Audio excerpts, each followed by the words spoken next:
malam dokter. Malam. Perkenalkan, nama saya Mulya Nerta dari SMA Negeri Jawa Tinggi dengan Saya Nadira Zika dan Zika saya ingin mempertanyakan tentang pembahasan kami yaitu demam berdarah. Sebelumnya nama dokter siapa dok? Nama saya Doni Ferian Pres Temora, dokter yang bekerja di Rumah Sakit Bayangkara Gunung Tinggi. Dok, apa itu penyakit demam berdarah atau DBD? DBD itu kan penyakit demam berdarah yang disebabkan oleh nyamuk Aedes aegypti. Nah, DBD itu juga banyak jenisnya. Ada virus, kan penyebabnya virus sih, bukan bakteri, virus. Penyebab virus itu virus, dan penyebab virus itu bukan cuma satu doang, itu ada 4 jenis virus DBD. Ada virus DBD dan 1, dan 2, dan 3, dan 4. Udah. Terus kalau sistem penularannya ya dari nyamuk itu sendiri yang membawa virus DBD. Nah, tapi kalau DBD itu kalau dia terinfeksi virus DBD dan 1 sembunyi, terus dia kena virus DBD lagi, dia nggak akan pernah kena di virus DBD yang pernah dia kena sebelumnya. Pasti kena D1, D2, D3, D4. Tapi kalau dia sudah kena sampai D1 sampai D4, suatu saat dia kena DBD lagi, kena terinfeksi DBD, dia bakal berkembang. Nah, jadi virus itu membentuk imun tubuh. Oke dok, apa saja gejala awal yang biasanya muncul pada DBD? Kalau gejala awal pasti demam. Itu demam pasti ya. Demam, terus kadang kalau demam pasti ada reaksi pusing, kepala, muntah, terus itu aja sih. Tapi kalau untuk gejala spesifiknya DBD itu identik dengan perdarahan. Pernah nggak kalian lihat kayak orang demam tapi bukan demam 1-2 hari ya, demam di atas 3 hari tapi ada binti-binti merah di dalam tubuh. Nah, binti merah itu nggak kayak binti merah kayak orang seperti biduran. Dia binti merah ya dia binti merah seperti itu, nggak ada berbentuk bengkak gitu, enggak. Itu sih ciri-ciri spesifiknya. Udah itu kalau dia terjadi shock lebih mengarah ke mimisan, muntah darah ya. Itu cara penularannya gimana ya dok? Nah, penularannya yang tadi saya bilang, penularannya ya dari si serangga itu, si nyamuk itu sendiri, si nyamuk A, Aedes aegypti membawa virus D1 tuh. Nah, D1 menginjak digigit tuh ke orang ke salah satu ke manusia. Ya, dari situ cara penularannya. Bukan dari orang yang kena virus DBD digigit nyamuk terus bawa ini, bukan. Dari nyamuk itu sendiri yang digigit.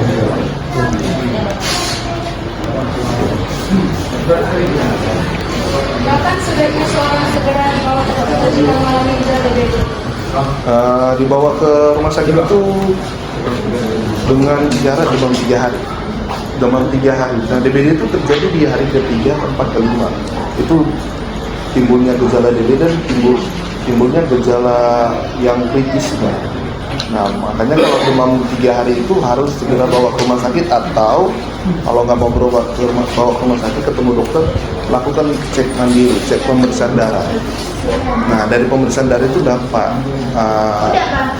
salah satu trombosit. Kalau trombosit normal itu kan manusia 150 sampai 450 ribu.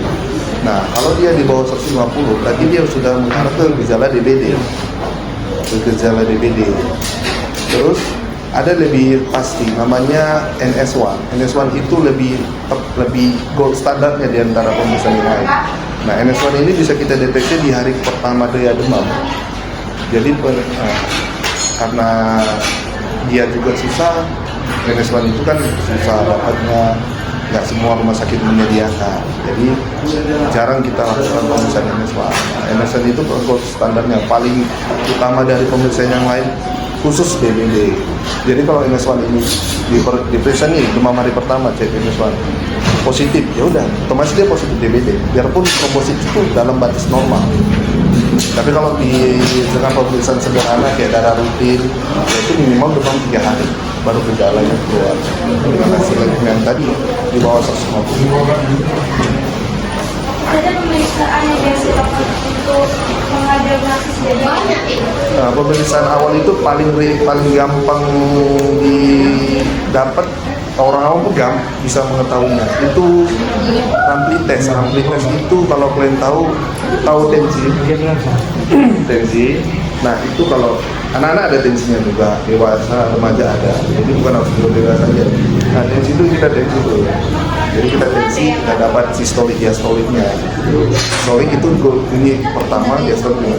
Nah untuk mengetahui dia deteksi tadi lebih gampang pakai rampli. Jadi rampli itu kita tensi yang pertama yang kedua kita gabung bagi 2. Jadi ibaratkan 120 tambah 70 190.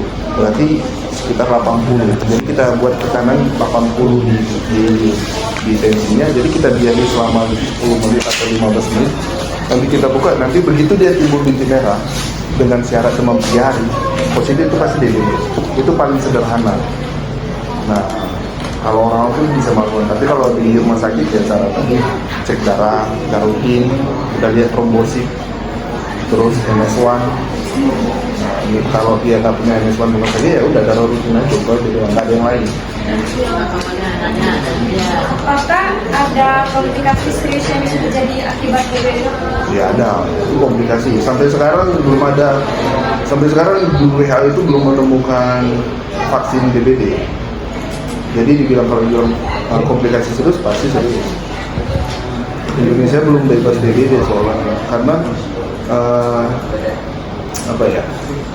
hal yang sepele tapi ini ibaratkan kayak dia kecil tapi bawahnya banyak besar gitu. Gejala yang harus dihadapi besar. Kayak gejala serius paling yang ditakutin itu pada DBD DSS, Dengue Shock Syndrome. Itu yang terjadi pada orang yang demam di hari ke-4 ke-5. Tapi ciri-cirinya ada. Salah satu bisa muntah darah, BAB warna hitam, terus perabaan kulitnya dingin, namanya akral dingin. Kalau kita kan ini hangat nih, orang sehat kan.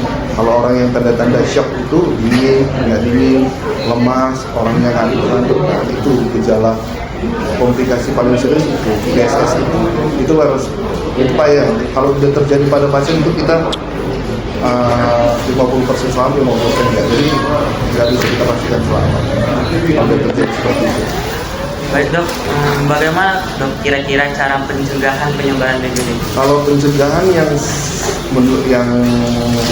pertama ya itu BN, menguras, menanam, menutup. Kan pria. Ini yang paling safety untuk lingkungan hidup itu ya ini. Fogging itu sebenarnya nggak penting. Menurut saya sih nggak penting. Kenapa?